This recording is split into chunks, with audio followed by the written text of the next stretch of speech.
Good morning, children. Now we will going to start part 3 of this chapter.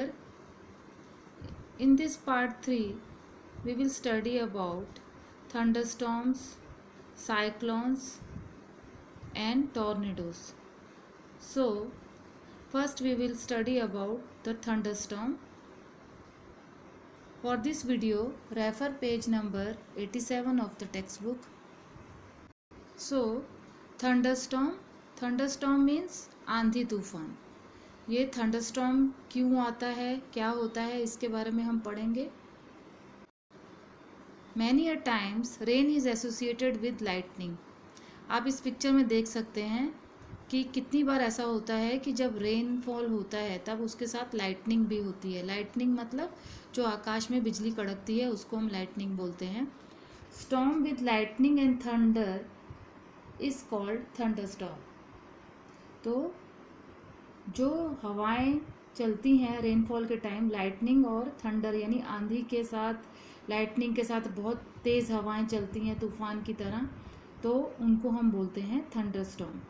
Thunderstorms develops in hot humid tropical areas like India very frequently. तो thunderstorms कहाँ पर आते हैं? जहाँ का climate hot humid होता है, जैसे कि हमारे इंडिया के ट्रॉपिकल एरियाज में थंडरस्टॉर्म्स आते ही रहते हैं. तो आप देख सकते हैं कि इस टाइम जो स्काई में आपको ये लाइन सी दिखाई दे रही है, या जो ये लाइटनिंग सी दिखाई दे रही है, जो एक चमक सी दिखाई दे रही है, यही होती है लाइटनिंग, जिसको हम बिजली कहते हैं, आकाशीय बिजली. और यही अगर तेज़ हवा के साथ चलता है तो ये स्टॉर्म, थंडरस्टॉर्म के साथ लाइटनिंग दोनों होते हैं रेनफॉल के time. So formation of thunderstorm. तो ये कैसे फॉर्म होते हैं थंडरस्टॉर्म, कैसे आते हैं, कैसे बनते हैं. In summers warm air rises up with lot of moisture. हमको पता है कि समर सीजन में क्या होता है, सबसे ज़्यादा एयर वार्म हो जाती है जो कि राइज होती है, और वो राइज होती है तो उसके साथ बहुत सारा मॉइस्चर रहता है. The rising temperature produce strong upward rising winds. और इसी राइजिंग टेम्परेचर के साथ क्या होता है, जो विंड्स रहती हैं वो ऊपर की तरफ राइज करती हैं. In cooler upper layers of atmosphere moisture rapidly condenses into water droplet.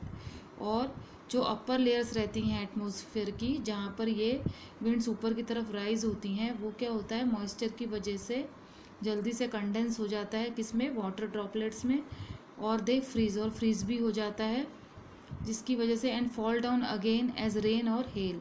और इसी की तरह, इसी वजह से वो हमारे अर्थ सरफेस के ऊपर रेन की तरह नीचे, रेन वाटर ड्रॉपलेट्स की फॉर्म में और रेन की फॉर्म में नीचे आता है. The friction due to movement of the falling water droplets and ice crystals along with the rising air create lightning and sound. This is known as thunderstorm. तो जो फ्रिक्शन प्रोड्यूस होता है किस, बाय द मूवमेंट, किसकी movement से, जो water droplets नीचे की तरफ आ रही हैं और जो आइस क्रिस्टल्स बनते हैं ऊपर, जो फ्रीज हो जाते हैं मॉइस्चर की वजह से, ज़्यादा हवा चलने की वजह से, तो उसकी वजह से क्या होता है, लाइटनिंग और साउंड क्रिएट होती है. तो इसी को हम बोलते हैं थंडरस्टॉर्म. तो आप इस डायग्राम में भी देख सकते हैं, वार्म एयर राइज अप हुई, उसकी वजह से क्या हुई, एटमॉस्फेयर में वो मॉइस्चर ज़्यादा होने की वजह से वहाँ पे कंडेंस हुई. कंडेंस होने के बाद वो वाटर ड्रॉपलेट्स की फॉर्म में और आइस क्रिस्टल्स की फॉर्म में चेंज हो गई, और फिर वो हमारे अर्थ सरफेस के ऊपर रेन की फॉर्म में या थंडरस्टॉर्म की फॉर्म में नीचे आती है.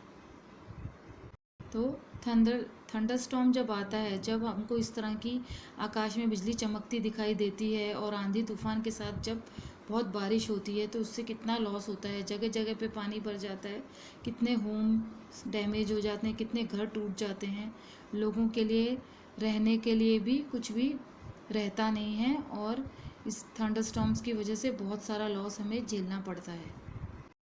So precautions to be taken during thunderstorm. तो हमको थंडरस्टॉर्म जब आता है तब उस टाइम हमें किन बातों का ध्यान रखना चाहिए. Do not take shelter under an isolated tall tree. If you are in a forest, take shelter under a small tree.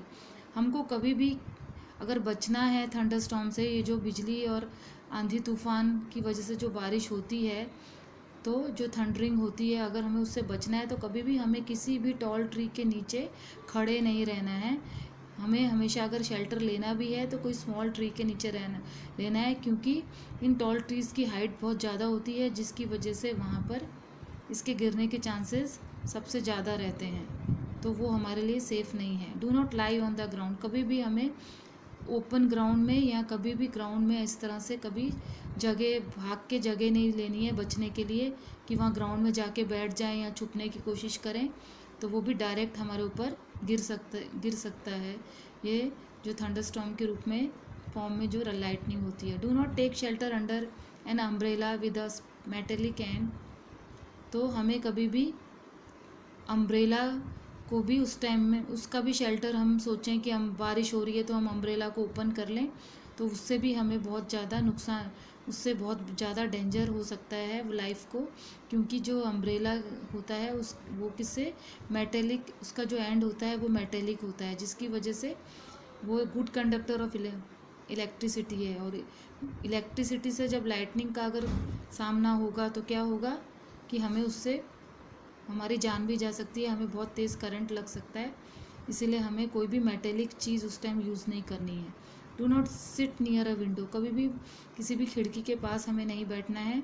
Open garages, storage sheds, metal sheds are not safe places to take shelter, कभी भी किसी open place या open garage या जहाँ पर shades का जो store किया जाता है सामान, मेटल की शेड्स होते हैं, वहाँ पर हमको कभी भी शेल्टर नहीं लेना है बचने के लिए। अ कार और a bus is a safe place to take shelter, car और बस एक सेफ प्लेस है शेल्टर लेने के लिए।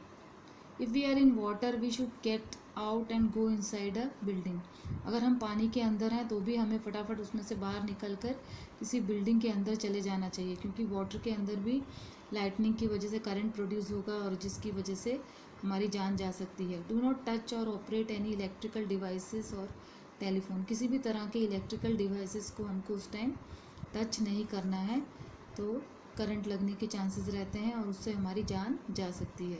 तो ये सब प्रिकॉशंस हमें ड्यूरिंग थंडरस्टॉर्म हमें ध्यान रखने हैं।